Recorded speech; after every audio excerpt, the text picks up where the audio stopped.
சங்கம வானொலி நேயர்கள் அனைவருக்கும் என்னுடைய அன்பின் வாழ்த்துக்கள். தேவன் தாமே உங்கள் யாவரோடும் கூட இருப்பாராக. சங்கம வானொலியை நடத்தி கொண்டிருக்கும் லேசியனா குடும்பத்தையும் அவர் சந்ததியும் தேவன் நிறைவாய் ஆசீர்வதிப்பாராக.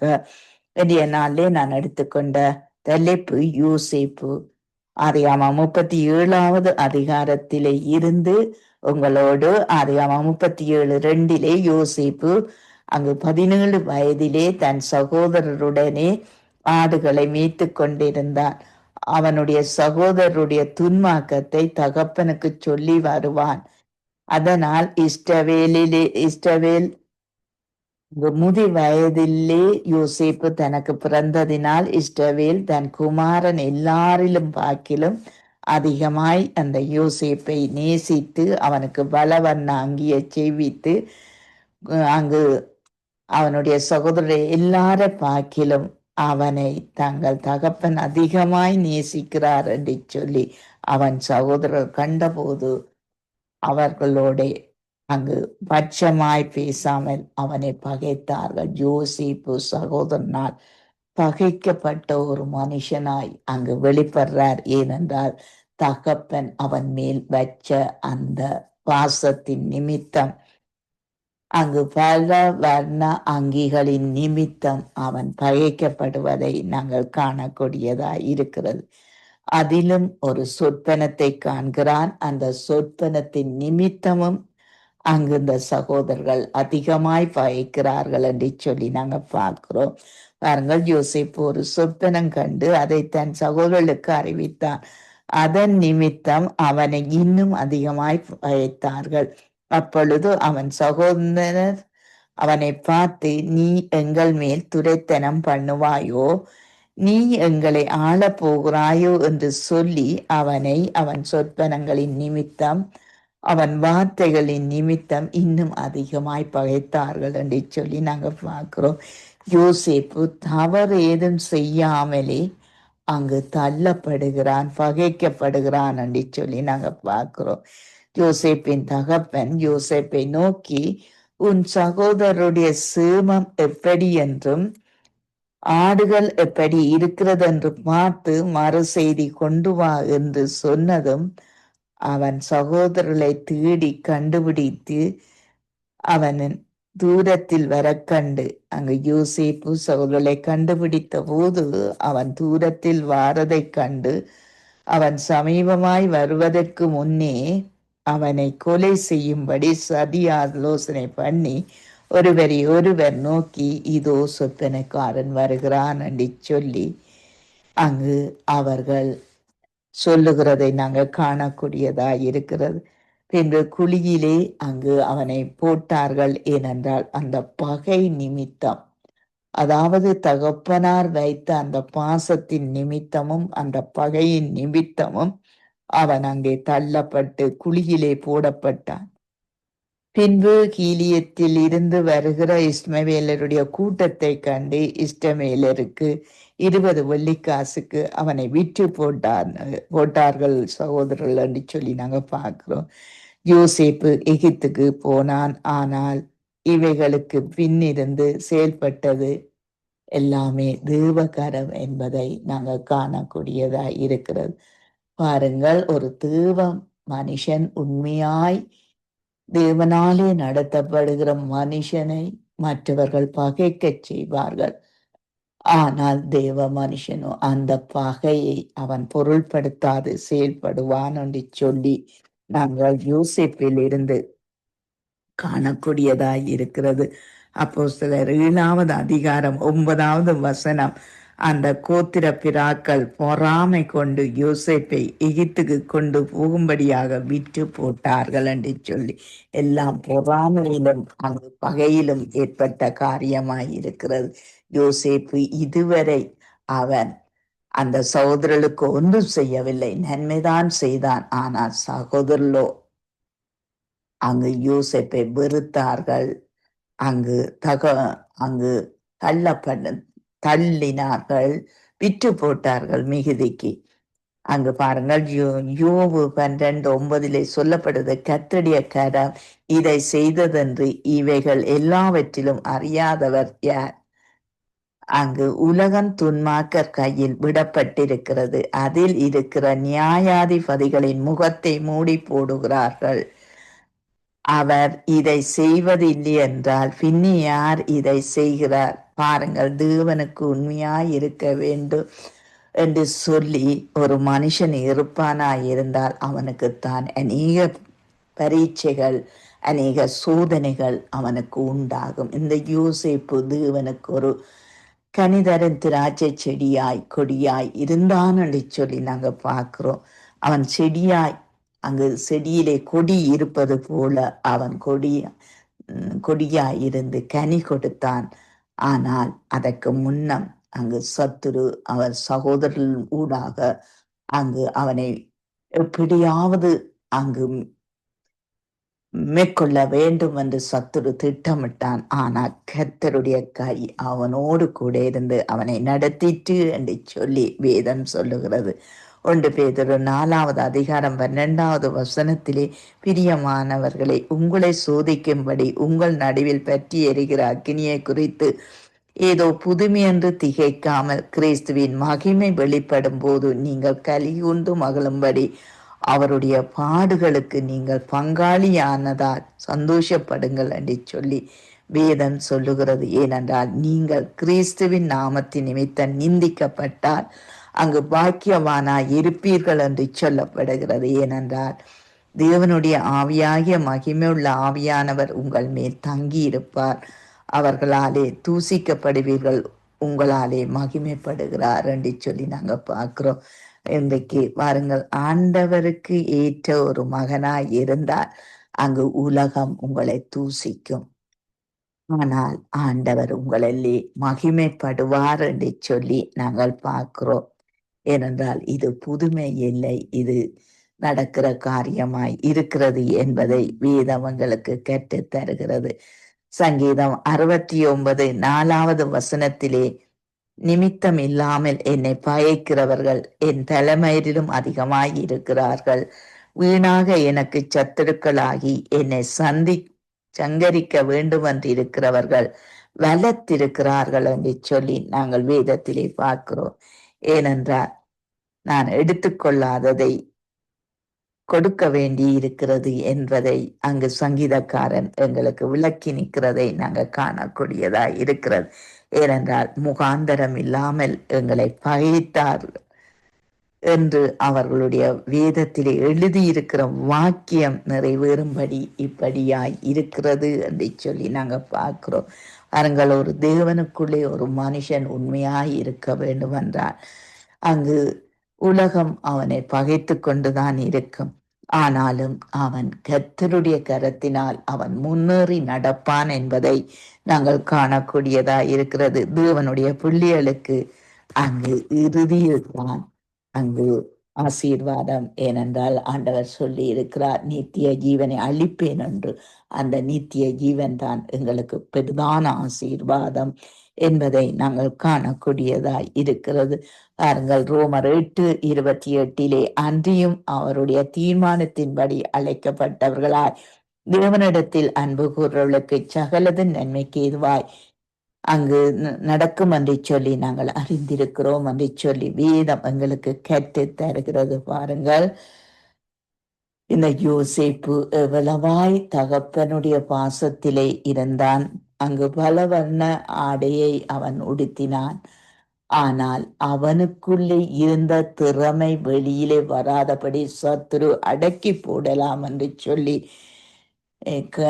அங்கு சகோதரர்களை கொண்டு செயல்பட்டான். ஆனால் தேவனுடைய கரம் அவனோடு கூட இருந்தபடியால் அவன் அங்கு கடைசி மட்டும் ஆசீர்வாதத்தை பெற்றிருக்கிறான். அது மட்டுமல்ல, அந்த 20 வெள்ளிக்காசுக்கு விற்று போட்ட அந்த சகோதரர் கூட திரும்பவும் அவனிடத்திலே போய் நிற்கிறதை, அவனுடைய சொற்பனத்தின் எதை கண்டானோ எதை தரிசித்தானோ அதை அங்கே பின்னாடு கல்லே அந்த சகோதரர்கள் அவனிடத்திலே போய் நிற்கிறதையும் அவனிடத்திலே அங்கு ஏங்கி நிற்கிறதையும் நாங்கள் காணக்கூடியதாய் இருக்கிறது. பாருங்கள், வாமம் 33:13 அங்கு தேவனுடைய மனுஷனாகிய மோசே மரணமடைய முன் இஸ்ரவேல் புத்திரருக்கு ஆசீர்வதித்த போது இந்த யோசேப்பை குறித்து அந்த ஆசீர்வாதத்தை நான் வாசிக்கிறேன். கர்த்தரால் அவனுடைய தேசம் ஆசீர்வதிக்கப்படுவதாக. அது வானத்தின் செல்வத்தினாலும் பனியினாலும் ஆழத்தில் உள்ள நீரூற்றினாலும் சூரியன் பக்குவப்படுத்தும் அருமையான கனிகளினாலும் சந்திரன் பக்குவப்படுத்தும் அருமையான பலன்களினாலும் ஆ- ஆதி பர்வதங்களில் உண்டாகும் திரவியங்களினாலும் நித்திய மலைகளில் பிறக்கும் அரும் பொருட்களினாலும் நாடும் அதன் நிறைவும் கொடுக்கும் அருமையான தானியத்தினாலும் ஆசீர்வதிக்கப்படுவான் படுவதாக. முட்செடியில் எழுந்தருளினவரின் தயவு யோசேப்பின் சிரசின் மேலும் அவன் சகோதரர்களுடைய அந்த விசேஷித்தமானவருடைய அந்த உச்சந்தலையின் மேலும் வருவதாக என்று அவருடைய ஆசீர்வாதத்தை நாங்கள் பார்க்கக்கூடியதாய் இருக்கிறது. இன்னுமாய் அவன் அலங்காரம் அவன் தலையீற்றின் காளையுடைய அலங்காரத்தை போலவும் அவன் கொம்புகள் காண்டாமிருகத்தின் கொம்புகளைப் போலவும் இருக்கும். அவைகளாலே ஜனங்கள் ஏகமாய் தேசத்தில் கடியாந்தரம் மட்டும் அங்கு முட்டி துரத்துவான். அவர்கள் எப்ராயிம் 10,000 மனாசையின் 1000 என்றான் என்று சொல்லி எழுதியிருக்கிறது. இத்தனை ஆசீர்வாதங்களும் இந்த யோசேப்பு அவன் தேவனால் அவனுக்கு கொடுக்கப்பட்டது என்று சொல்லி அவன் அப்படிப்பட்ட ஒரு ஆசீர்வாதமான நிலையிலே அவன் வாழ்ந்தான் என்று சொல்லி நாங்க பார்க்கிறோம். ஏனென்றால் அவனுக்கு வேதம் கொடுத்த பட்டம் கனிதரும் திராட்சை செடி.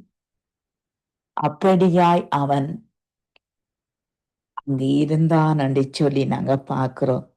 இப்படித்தான் நாங்களும் கிறிஸ்துவின் மகிமை அங்கு வரும்போது, கிறிஸ்துவின் மகிமை வெளிப்படும் போது நீங்களும் களி கூர்ந்து மகிழும்படி அவருடைய பாடுகளுக்கு நீங்கள் பங்காளியானதால் சந்தோஷப்படுங்கள் என்று சொல்லி வேதம் சொல்லுகிறது.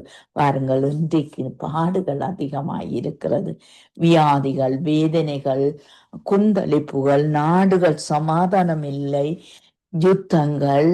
அப்படியாய் அங்கு இந்திய நாட்களில் உவப்பிடப்படுகிற ஜனங்கள் அதிகமாய் இருக்கிறது, வதைப்படுகிற ஜனங்கள் அதிகமாய் இருக்கிறது. இதற்கு என்ன காரணம்? நாங்கள் பாவ இருளுக்குள்ளே இருந்த எங்களை பரிசுத்தமாய் எங்களை காக்கும்படி தேவன் தன்னுடைய இரத்தத்தை அங்கு சிலுவையிலே அங்கு சிந்த வைத்து அவர் எங்களை மீட்டு கொண்டார். அந்த இரத்தம் எங்களை கழுவுகிறது, எங்களை சுத்திகரிக்கிறது, எங்களை பரிசுத்தப்படுத்துகிறது, எங்களை வாழ வைக்கிறது. ஏனென்றால் இயேசு கிறிஸ்து என்ற இரட்சகர் இல்லாவிட்டால் நீங்கள் பரலோகத்துக்கு போக முடியாது. ஏனென்றால் அவர் இல்லாவிட்டால், அவருடைய இரத்தம் இல்லாவிட்டால் நீங்கள் பரலோகம் போக முடியாது என்பதை அங்கு சொல்லப்படுகிறதை நாங்கள் காணக்கூடியதாய் இருக்கிறது. அவருடைய தீர்மானத்தின்படி அவருடைய பிள்ளையாக வேண்டும், அதுதான் சத்தியமாய் இருக்கிறது. அந்த பிள்ளை ஆகும்போது தான் உங்களுக்கு அந்த நித்திய ஜீவன் உங்களுக்கு கொடுக்கப்படுகிறது என்பதை, அதுக்கு நீங்கள் இன்று பூமியில இருக்கும்போது மனம் திரும்ப வேண்டும். ஆண்டவராக இயேசு கிறிஸ்து தேவனுடைய குமாரன் என்று நீங்கள் அறிக்கை பண்ணி அவருக்கு கீழ்ப்படிவு முகமாக அவரிடத்திலே நீங்கள் ஞானஸ்தானம் பெற்று, நீங்கள் ஞானஸ்தானம் பெறும்போது நீங்கள் பாவத்துக்கு மரித்து அங்கு நீதிக்கென்று பிழைக்கிறீர்கள். அதாவது பாவம் எங்கே தொடங்கினது என்று சொன்னார், முதல் மனுஷன் ஆதாம் ஏவாள் வீட்டிலே அந்த பாவம் தொடங்கினது. அது மனுஷனுக்குள்ளே தொடர்ந்து இருந்தது. இயேசு கிறிஸ்து வந்து அந்த சிலுவையிலே அந்த இரத்தம் சிந்தப்பட்ட பிறகுதான் அந்த பாவத்தை இயேசு கிறிஸ்து அங்கு தன்னுடைய இரத்தத்தினால் அங்கு முறியடித்து இன்றைக்கு அந்த பாவம் எங்களிடத்திலே, அந்த பாவ ஆக்கின தீர்ப்பு எங்களிடத்திலே இல்லாமல் நீதியின் வழியிலே நடக்கும்படி ஆண்டவராய் இயேசு கிறிஸ்து தன்னுடைய அடிச்சுவடை பின்பற்றும்படி எங்களுக்கு நீதியின் வார்த்தைகளை, நீதியின் வாக்கு தத்தங்களை எங்களுக்கு கொடுத்திருக்கிறார். அதை நாங்கள் பின்பற்றி நடக்கிறதுக்கு நாங்கள் அவரை ஏற்றுக்கொண்டு முகமாக நாங்கள் ஞானஸ்தானம் பெற்று நாங்கள் அங்கு தண்ணீருக்குள்ளே மூழ்கி எழும்பும் போது நாங்கள் கிறிஸ்துவோடு கூட எழும்புகிறோம். கிறிஸ்துவோடு கூட அதுக்கு பிறகு அவரோடு கூட அந்த எங்களுடைய வாழ்க்கை தொடருகிறது என்பதையும், அதுக்கு முக்கிய பங்கு இந்த சத்தியமாய் இருக்கிறது, தேவனுடைய வார்த்தையாய் வாக்குத்தத்தங்களாய் இருக்கிறது என்று சொல்லி நாங்கள் பார்க்கிறோம். ஆகவே இந்த இயேசு கிறிஸ்துவோடு நீங்க நடக்க வேண்டியவர்களாய் இருக்கிறீங்களே, ஏனென்றா அவரிடத்திலே தான் நீதி வாசமாய் இருக்கிறது. எந்த மனுஷனிடத்திலோ, எந்த உலகத்தினிடத்திலோ, எந்த தலைவர்களிடத்திலோ, எந்த ராஜாவிடத்திலோ நீதியை நீங்கள் காண முடியாது. எங்கள் இயேசு கிறிஸ்து அந்த நீதியை எங்களுக்கு கற்பித்து கொடுத்து கொண்டு இருக்கிறார். அதனால் தான் நாங்கள் இந்த யோசேப்பு என்ற மனிதன் எவ்வளவாய் அங்கு ஒடுக்கப்பட்டான், ஆனால் கர்த்தருடைய கரம் அவரை அங்கு அதிபதியாக்கியது, ராஜாவாக்கியது என்று சொல்லி நாங்கள் பார்க்கிறோம். ஏனென்றால் அங்கு அவர் அவனை விற்று போட்டார்கள், ஆனாலும் அவன் அதை பொருள்படுத்தாதபடி அங்கு அந்த பஞ்சகாலம் ஒன்று அந்த தேசத்திலே வரும்போது அவன் சகோதரர்களையும் அவன் தகப்பனையும் அவன் காத்து கொள்ளுகிறதை நாங்கள் வேதத்தில் இருந்து காணக்கூடியதாய் இருக்கிறது. அவன் சொல்லுகிறான் சகோதரர்களுக்கு, என்னை உங்களை போஷிக்கும்படி என்னை ஆண்டவர் முன்கூட்டியே அனுப்பினார் என்று சொல்லி பாருங்கள். எவ்வளவு நாங்கள் என்றால் கோபப்படுவோம். நீ அந்த நாட்களிலே சகோதரிலே நீங்க செய்த காரியம் என்ன என்று சொல்லித்தான் நாங்கள் கோபப்படுவோம். ஆனா யோசிப்பு அப்படி சகோதரன் மத்தியிலே கோபப்படாதபடி அவர்களை அதிகமாய் போஷித்தான் என்று சொல்லி நாங்கள் பார்க்கிறோம். ஆகவே இந்த தேவன் உங்களோடும் இருந்தால் நீங்களும் அந்த நித்திய ஜீவன் என்ற அவருக்குள்ளே நீங்கள் அரசாளுவீர்கள். ஏனென்றால் நாங்கள் பாவ தொடர்ச்சியிலே வந்த நாங்கள் இந்த நீதியாய் வாழ்வதற்கு தேவனுடைய கிறிஸ்துவினுடைய அடிச்சுவடு எங்களுக்கு முக்கியம். அவருடைய சத்தியம் முக்கியம். ஏனென்றால் பரத்தில் இருந்து ஒருவனுக்கு கொடுக்கப்பட்டால் ஒழிய அவன் தானாய் ஒன்றையும் பெற்றுக்கொள்ள முடியாது. நீங்க இந்த பரத்தை நோக்கி பார்க்க வேண்டுமென்றால், பரத்துக்கு நீங்கள் போக வேண்டுமென்றால் இந்த இயேசு கிறிஸ்து என்ற சத்தியம் முக்கியமாய் இருக்கிறது, வார்த்தை முக்கியமாய் இருக்கிறது. அதை ஒரு கணம் நீங்கள் அறிந்து செயல்படுவீர்கள். ஆனால் இந்த பூமியில் இருக்கிற ஆக்கின தீர்ப்புக்கும் பரத்தில் இருக்கிற நியாய தீர்ப்புக்கும் நீங்கள் தப்புவிக்கப்படுவீர்கள். இது உண்மையான சத்தியத்தை உங்களுக்கு சொல்லுகிறோம். நீங்கள் ஏற்றுக்கொள்ளும் போது உங்களிடத்தில் இருக்கிற அத்தனையை மாற்றம் மட்டுமல்ல, அவருடைய கரம் உங்களை அங்கு பரத்திலே அரவணைக்கும், ஆறுதல் செய்யும் என்று சொல்லி நாங்க பார்க்கிறோம். யோசேப்பு எப்படியாய் இருந்தவன், எப்படியாய் தள்ளப்பட்டு விழத்தப்பட்டு குழியிலே விழுத்தப்பட்டு எத்தனையோ காரியங்கள் விற்கப்பட்டு இருந்தான். ஆனால் கர்த்தருடைய கரம் அவனோடு கூட இருந்து அவனுடைய ஜீவனை காப்பாற்றியது போல இன்றைக்கும் எங்களுடைய ஜீவனை காப்பாற்றுவதற்கு இந்த இயேசு கிறிஸ்து அவசியமாய் முக்கியமாய் இருக்கிறார். ஆகவே அவரிடத்திலே வந்து விடுங்கள். அவருடைய திவ்ய வாசனைகள் வாக்குத்தத்தமாய் இருக்கிறது. அதை நீங்கள் படிக்கும்போது உங்களுக்கு அரிசுத்தாவியானவர் அதை விளக்கி தந்து அவருக்குள்ளாய் வாழ வைப்பார். இத்துடன் நான் முடித்து ஜெபத்தோடு கூட முடித்துக் கொள்ளுகிறேன். கர்த்ததாமே உங்களுள் யாவரோடும் கூட இருந்து வழி நடத்துவார். அன்பான பிதாவே, இயேசு கிறிஸ்துவின் நாமத்தினால் கர்த்தாவே, யார் யாரெல்லாம் ஆண்டவரே இல்லங்களிலே நொறுக்கப்பட்டு தள்ளப்பட்டு குழியிலே போடப்பட்டவர்களைப் போல ஆண்டவரே இருக்கிறார்களோ, அவர்களை எல்லாம் நீர் விடுதலையாக்க வல்லவரையா. உம்முடைய கரம் தொட்டு குணமாக்கும். வியாதி படுக்கையிலே வேதனையிலே தவிக்கிறார்களோ அல்லது தனிமையிலே தவிக்கிறார்களோ, ஆண்டவரே கர்த்தாவே, நீர் அவர்களை கூட இருந்து அவர்களை அரவணைத்து ரட்சிக்கும்படிக்கு நாங்கள் செபிக்கிறோம். சங்கம வானொலியிலே மனைவி பிள்ளைகள் சந்ததிக்கா உமை ஸ்தோத்தரிக்கிறோம். சகலதேன் உம்முடைய கரத்திலே ஒப்புக் கொடுத்து இயேசுவின் நாமத்தை செபிக்கிறோம் பிதாவே, ஆமென்.